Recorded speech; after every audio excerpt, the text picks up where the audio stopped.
bonjour à tous, vous êtes sur Be Smart for Change. Nous avons fait le point depuis le début de cette 7e édition du sommet restructuration et transformation sur de nombreux aspects, politiques, de compétitivité. Nous faisons un zoom avec mes invités pour cette émission sur le financement court terme, cet appel d'air, cet oxygène qu'on peut réinsuffler dans les entreprises qui peuvent traverser des difficultés. Pour en parler, David Javelot. Bonjour David.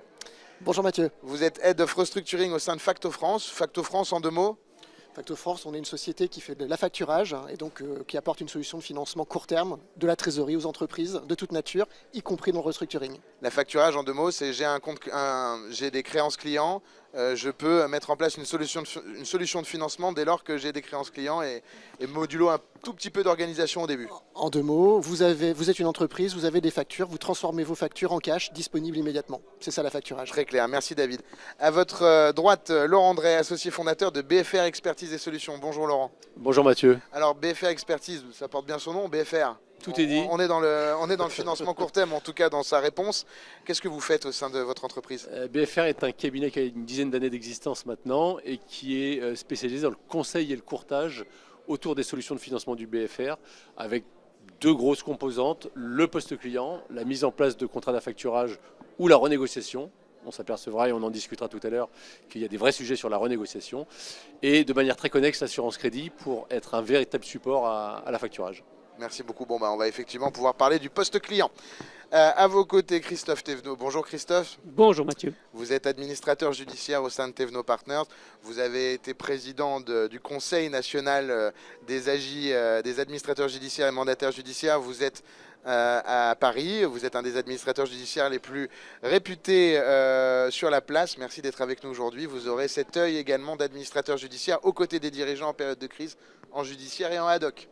Alors une première question peut-être, on a parlé beaucoup de mauvaises nouvelles depuis ce matin sur ce plateau. Il y a des bonnes nouvelles sur le financement court terme. Là aussi c'est tendu, là c'est compliqué. Comment se comportent les acteurs? Il y a des poches, des nouvelles poches, des innovations, des choses à avoir en tête pour ceux qui nous écoutent et qui pourraient avoir besoin de ce type de financement. Je me lance. Allez. Moi je pense que c'est ni plus tendu ni détendu. En réalité le financement court terme, qu'on soit en amont des difficultés, donc dans ma partie, dans les dossiers amiables, mandat ad hoc, conciliation, ou après l'ouverture d'une procédure, sauvegarde redressement judiciaire, dans ces 2 cas de figure qui sont très différents pour le financement court terme. Les solutions, certes, ont évolué, se sont un peu financiarisées depuis quelques années, voire plus, mais il n'y a ni grand soir dans un sens ou dans l'autre, de mon point de vue. Merci beaucoup. De votre côté, messieurs? Moi, la bonne nouvelle, c'est qu'il y a au moins une solution, puisque l'affacturage en fait partie. C'est vrai que lorsque le contexte économique se tend, que la situation individuelle des entreprises se tend, généralement, il y a une notion principale qui est comment je sécurise mon cash, comment je sécurise mon cash par rapport aux situations de l'entreprise, mais également par rapport à la relation que j'entretiens avec mes partenaires financiers qui a tendance à évoluer pas toujours dans le bon sens. Et il y a des solutions comme l'affacturage qui permettent de venir apporter de l'oxygène supplémentaire à l'entreprise. C'est à peu près 2 mois de chiffre d'affaires qui arrivent instantanément dans la trésorerie de l'entreprise. On rentre dans le détail, hein. Je rebondis David.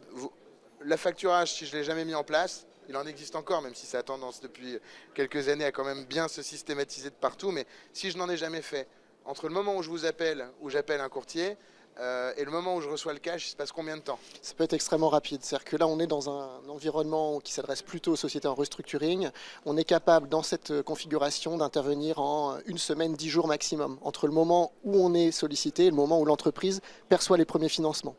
Ce qui va avoir une incidence sur la temporalité, c'est la nature du produit qui va être mis en place. Si on est sur une offre classique, on peut tenir ce délai-là. Si on est sur une offre un peu plus structurante, des contrats dits confidentiels par exemple, ou avec une externalisation moins importante et des développements informatiques, ça peut prendre un petit peu plus de temps. Mais sur le restructuring, sur une approche classique, on peut retenir 1 semaine, 10 jours maximum.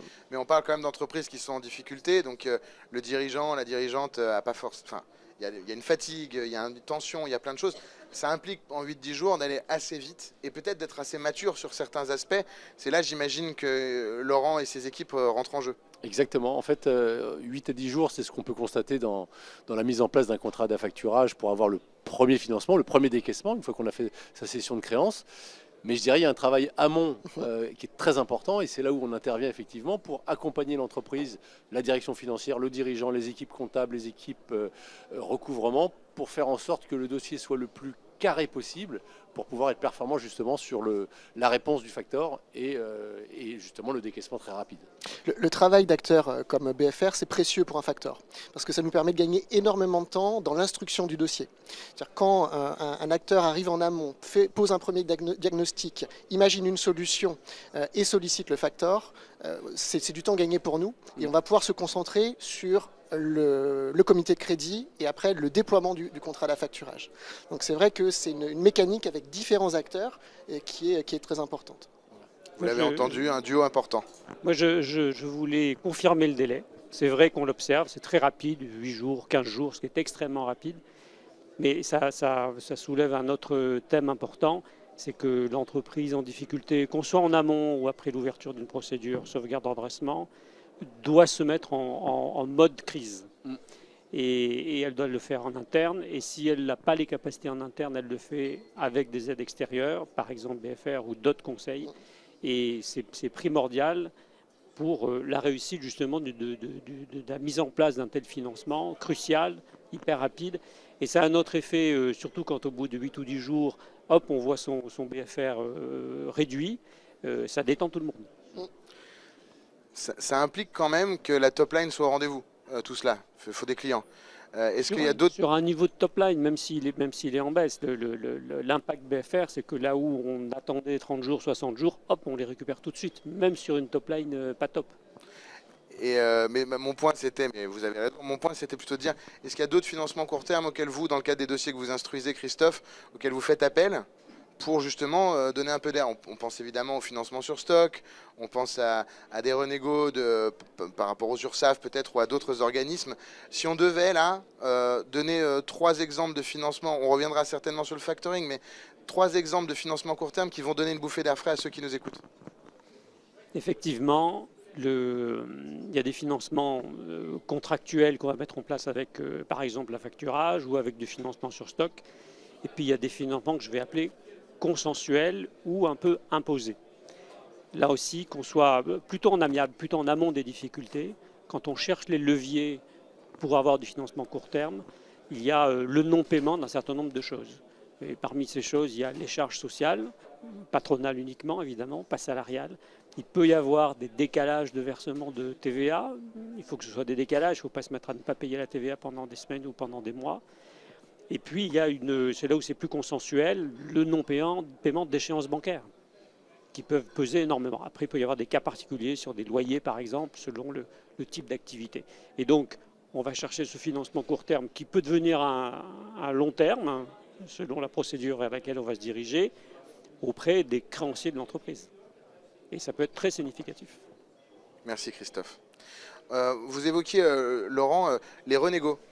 Oui. Alors, parce étant donné que le factoring ou l'affacturage s'est beaucoup développé, on parlait déjà de la mise en place. Là, j'entends renégo.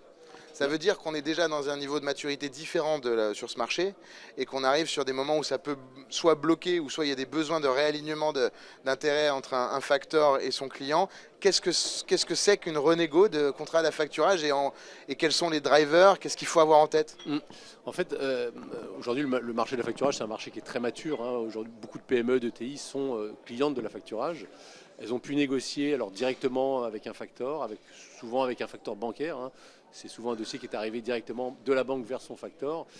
Des négociations qui ont été menées de manière correcte, mais il y a tout un tas de leviers pour aller générer du cash additionnel qui n'ont pas été, je dirais, travaillés et sur lesquels justement nous, quand on intervient sur ce type de dossier, on va aller renégocier avec soit le facteur en place, soit quand on est dans une procédure amiable ou judiciaire, on va même négocier un nouveau contrat avec un partenaire qui est plus agile, plus habile. Vous faites votre rôle de broker. Exactement. Vous mettez en concurrence les acteurs. On met en concurrence les acteurs et surtout les acteurs, je dirais, traditionnels qui ne sont pas agiles avec la procédure, hein, avec les organes de la procédure, peuvent se crisper. Et justement, quand on se crispe, on contracte la capacité de financement. Et aller chercher des acteurs beaucoup plus agiles sur ce sujet-là, c'est notre rôle. Et voilà, négocier toutes les clauses contractuelles, au-delà même du pricing, c'est un élément essentiel. Parfait. Merci beaucoup, Laurent. un retour sur ce sujet, David? Oui, alors c'est vrai que Laurent parlait des facteurs bancaires. Bien souvent, alors déjà, je confirme, la facturage, c'est la première solution de financement court terme en entreprise. Aujourd'hui, c'est une réalité, c'est au coude à coude avec le Puisque le découvert. crédit interentreprise est la première solution de financement Alors, national. le crédit Voilà. interentreprise, c'est à peu près 800 milliards. Voilà, donc Le financement financier. On n'en est Voilà. pas encore là. On n'en est pas encore là. Première solution de financement court terme en termes de solutions accordées par un établissement financier.